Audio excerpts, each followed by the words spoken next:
How much of a difference does two extra bodies make at your disposal compared to what you had Tuesday? Makes a big difference, especially when they're starters. And when you look at them tonight, especially with Robert, how do you see that affecting the rotation in some other spots you play with the starter? I think it's starting to take shape where we're going to see Dario play more three than we have in the past. When Nerlens and Jaleel come back in with Joel and Rashawn and Irsan, you have to find space, and so the space I see is him at a three. I think with the inclusion of Robert, you have arguably our best defensive player. So you get a little bit more comfortable with perimeter matchups. He is versatile in that we may put him on Anthony Davis, where he can chase him around a little bit. But those bigs and how it affects other people, those few things come to my mind. You hit on Ersan a little bit this morning, but he's been eye-popping since he's gotten here. Is he giving you more than you expected, and has it put a little kink in what you were looking to do in a good way? I mean, it's just another big, but this is a totally different one to what you. I think to your first part of your question, he has been significantly better than I guessed he was going to be. I knew he was going to be good, but you could argue he's been our best player, and our most consistent player. The versatility that we see from him is very sort of widespread, because as I've said before, you originally think of Ersan Ilyasova as a stretch four that can make a long three, and that's sort of that. You go deeper and you understand that he's an elite passer. He is our team's best passer. He actually can be posted. We know he can shoot, and some of the ways that he gets up and down the floor, I think, contradicts what I originally thought of him athletically. I think that he does have speed. He can move. He is mobile. Then defensively, he takes charges. He had 17 rebounds the other night. All over the place. He's really emerging to be just a beyond solid player for us. Is he one of the few guys that you've gotten in here, maybe the only one since you've been here, that has come in that you can say, like, wow, this is a real piece that we can grow with, or we need to keep, and he fits really well? I feel like he's the most obvious. You wondered about Covington when he first came in, and that's taken time to evolve because he really was just jacking threes from that D-League circus that just cast threes. That's the whole program, was just jack it up and run back.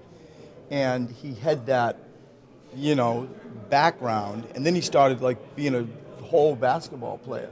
Started playing defense and started making passes, and he has grown to be one of those guys you say, that's a good acquisition. Ersan came in and immediately, you're like, okay, this is a veteran. We haven't had many veterans around. And he came with that sort of experience and just how he carried himself in a locker room and on a bus and an aeroplane and that. And then you look at his actual game, what he did on the floor. And so to that point, those things come to my mind, that he was the quickest and the most dramatic, where you step back and say, he's pretty damn good. And he certainly complements our big players. Who's your starting five, and who will be tasked with Anthony Davis? We'll start out with Ersan on him. Our starting five will be Sergio Rodriguez and Gerald Henderson and Robert Covington and Ersan Ilyasova and Joel Embiid. When you hear Joel say that he's looking forward to, whether or not he's matched up with Anthony, that he's looking forward to learning some stuff on the floor from him, where does your mind go with that? It just confirms what I hear Joel say all over the place in his first sort of journey of the NBA, making his way around the country, playing in his first NBA venues and going to his first NBA cities and moving around. He also is sort of inherently curious. I think that there is a humility in him that is very endearing to me. He doesn't take himself too serious. He can look at others and try to learn from a Marc Gasol or an Anthony Davis. He can laugh at himself. And this journey that he is on and we're all sort of seeing it. I'm coaching him is very sort of refreshing.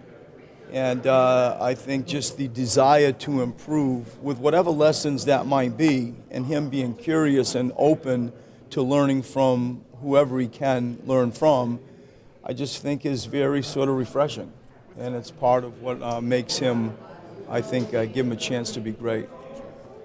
With Dario, I know we've talked about offensively, him at the three, being able to stretch the floor, but defensively, what are some adjustments that he might have to make if he's at that spot, where you maybe seen some elements of the potential? Well, I think offensively he can make the adjustment better than defensively. I think it's going to be a challenge, and one that he's up to, but a challenge defensively. Offensively, you know, he moves really well without the ball. Offensively, he is a committed runner. Offensively, I think he's very clever on how he can read a screen or set a screen. We've seen the growth of his three-point shot. We're really trying to grow him to be a space guy, whether it's a 3, 4, whatever, but he's learned to step out 2 more feet than what he used to do in Europe. That side of it I see. To go now and to have to chase guys flying off down screens and really, you know, guard that type of action where most of his basketball life has been guarding trailing 4 men, you know, battling people at a post. He has been used to switching out on point guards and pick and roll late in clock. So he's learned how to navigate just sort of me and you if I'm a little point guard in front of me with 7 seconds left on a shot clock. But having to navigate sort of walkaways and step ups and pin downs, that screen world where 2s and 3 men are flying off stuff, that's foreign to him. Transition defense where you're having to go to a wing instead of just corking up the middle of the floor is foreign to him. And the challenge is going to be defensively more than offensively as it relates to him moving to a 3 spot. On the flip side, what do you like about him at the 3? He can post smaller wings. He can give us an extra layer of true rebounding. There's a toughness to him that is just, I want to hug him when I see him get in there and just, you know, knock somebody down or come up with a loose ball. And I just feel like there's a physicality and a toughness and another rebounder that you know, makes our team a little bit different. You know, it adds another sort of, I think, man in the mix. I like him in that capacity. Go ahead. Coach Joel's getting a lot of different looks, and Coach Gentry just told us that he's going to continue to give him a lot of different looks. What are you doing to help him get through that frustration and be able to make those reads? You talking about Joel Embiid? Yeah. Yeah, with the different double teams and stuff like that? Yeah. I think it's you can script all you want. You know, Joel, they're going to be coming off the pass. Joel, they're going to be coming off the dribble. Joel, when we pass and hit a post and we cut by you, they're going to come. Joel, they could be coming big to big. Joel, they could flip you baseline and come on the baseline side. And so what I've learned in my Duncan days, and those were tremendous learning lessons, that the variety and the instincts and the general spacing that you needed to have around him so that then he could make his read.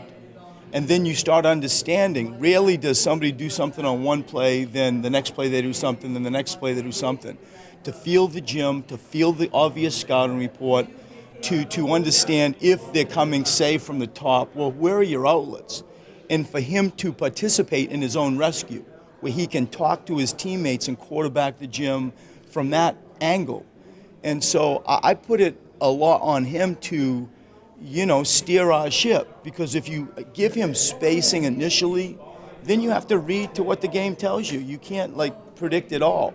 And I think those reads in that environment is something with 12 years that I spent doing with Timmy and in playoffs. Like, you know, it was always variety. You were never sure what there was going to happen.